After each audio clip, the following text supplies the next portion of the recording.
मिठाई बांट रहे थे। इस तरह की सोच वाले लोग भारतीय जनता पार्टी के लोग हैं। और एक बार नहीं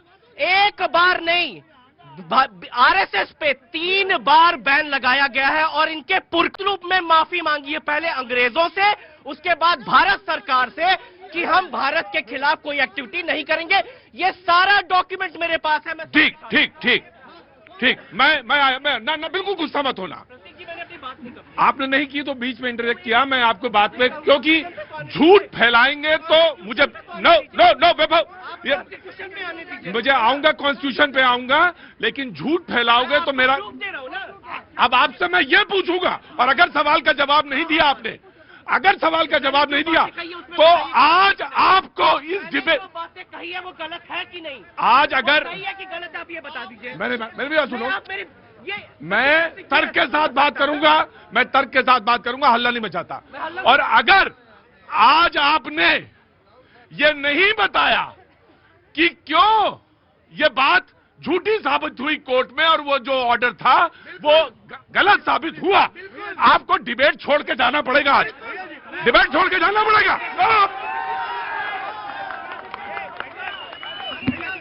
मैं किसी का तर्क नहीं सुनूंगा। अगर आपको कुछ नहीं मालूम, आपको कुछ नहीं पता।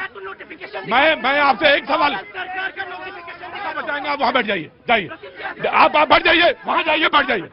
मैं आपसे एक सवाल पूछूंगा, पूछ रहा हूं।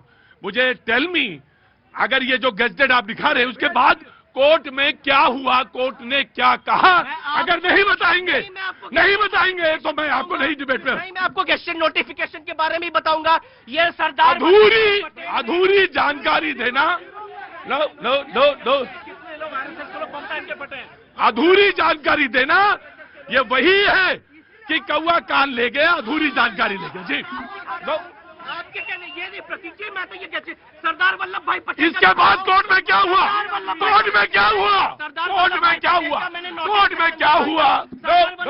चिट्ठी में क्या लिखा था? भैया जी केजरीवाल पार्टी इक्वल टू झूठ से कुछ नहीं होगा। केजरीवाल सुनिए, बोलने मत दीजिए। देखिए आप, मैं चाहूँ, बोलने नहीं दे रहे मुझे। मैं सिर्फ बोलने की बात नहीं कह रहा हूँ, मैं डिबेट से आपको बाहर भी कर दूंगा, 2 मिनट में। रिजल्ट बताओ क्या हुआ,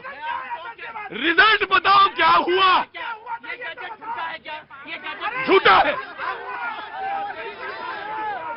भैया जी एक बात तो स्पष्ट है कि भारत हटिए, एक मिनट के बाबा, एक तो शांत खड़े रहिए, चुपचाप आराम से पानी पीजिए, लीजिए।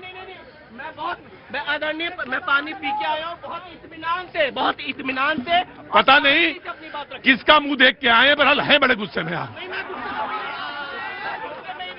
और अगर वही मुंह देख के आए हैं तो शांत हो जाइए। भैया जी देश की जनता ने, मैं आपसे पूछूंगा इसका रिजल्ट बताइए, कोर्ट में क्या हुआ था और उन्होंने वर्ड क्या कहे। आप गैजेट को सही मानेंगे या गलत मानेंगे? ये इंक्वायरी सेटअप हुई, मेरे भाई इंक्वायरी सेटअप हुई। पटेल ने लेटर लिखा था कि नहीं? ये बात बाबा साहब अम्बेडकर की हो रही थी, है ना? ये भाई साहब ने क्यों बोले क्या आरएसएस को बैन करना चाहिए? क्या तरीका है? देखिए भाई साहब, देश में रह रहे हो, देश हित की बात होनी चाहिए। इस तरीके से ये बोले कि आरएसएस पे बैन लगना चाहिए, ये वो, तो ये भाई साहब ठीक है, टेकन योर पॉइंट। भैया जी ऐसा है, वो पानी नहीं पिएंगे, इसलिए पानी नहीं पिएंगे कि दिल्ली की जनता, देश की जनता ने पानी पिला के हराया है केजरीवाल को, इसलिए पानी पीने लायक नहीं है वो। दूसरी बात मैं आपको और बता रहा हूँ, पर्यायवाची शब्द में एक शब्द को ऐड किया गया है, छलावा इक्वल टू केजरीवाल। मैं बिल्कुल बता रहा हूँ, मैं रोक रहा हूँ, 1 मिनट रुका, देखिए भाई, अरे रुकिए,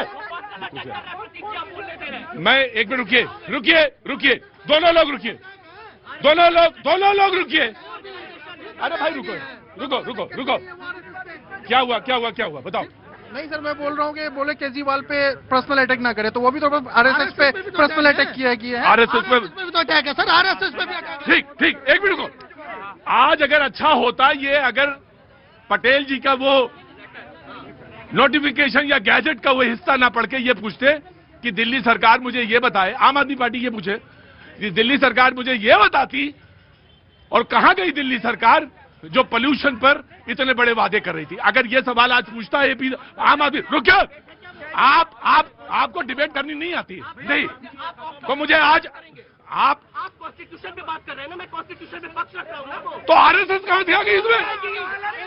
अरे अब मैं बोलता हूं, अब रुको तुम हटो, मैं बोलता हूं, अब मैं बोलूंगा, अब मैं बोलता हूं।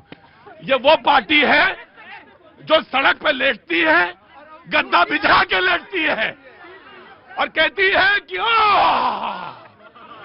मैं उठाऊं। ये वो है, जरा सी तस्वीर दिख रही है, तस्वीर दिख रही है, पहले झांक के देखो फिर बोलो।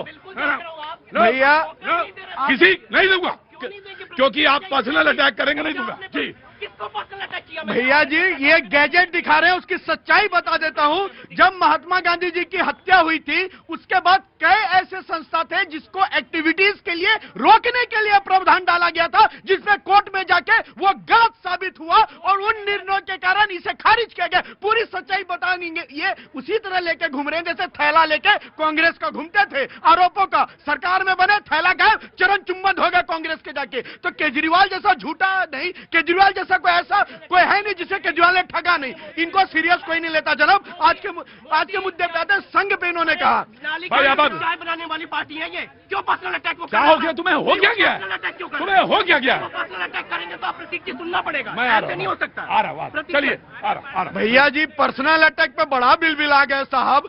पर्सनल माँ बेटे बेटियों का कसम खा के कि नहीं लेंगे बंगला, ना लेंगे गाड़ी, और बन गए बहुत फीस मार। वो कहा था जी, वो पर्सनल अटैक नहीं दिखा था जो यहाँ के पर्सनल कर रहे हैं। पर्सनल बोले थे, पब्लिक का संपत्ति हटप के शीशमल बना लिए। खैर इनकी ये सीरियस आदमी है नहीं, इसलिए इनको कौन लेगा सीरियस। दूसरी बात, क्योंकि आरएसएस पे इन्होंने बोला है, तो मैं आज आपको बताता हूं प्रतीक भैया, आरएसएस वो है जो आपदा में राष्ट्र हित के लिए देश सर्वप्रथम नीतियों के साथ खड़ा रहता है। क्या बात करते हो? केजरीवाल के एक दिन के भर भी नहीं है जो आरएस की नीतियां हैं। हे मातृभूमि, आपने जो मुझे जन्म दिया है, हम उसको बारंबार नमन करते हैं। रोज सुबह उठ के एक संस्वी प्रार्थना करता है, नमस्ते सदा वत्सले मातृभूमि दया हिंदू भूमि सुखम वर्धितो हम महामंगले पुण्य भूमि तो दोस्ते पततो सिकायो नमस्ते नमस्ते। अर्थात मैं आपको भी नमन करता हूं और जो हमें गाली दे रहे हैं उनको भी नमन करता हूं। यह है आरएसएस, क्योंकि हम सब भारतीय हैं और भारतीय होने के नाते आप आलोचना कीजिए और आलोचना का जवाब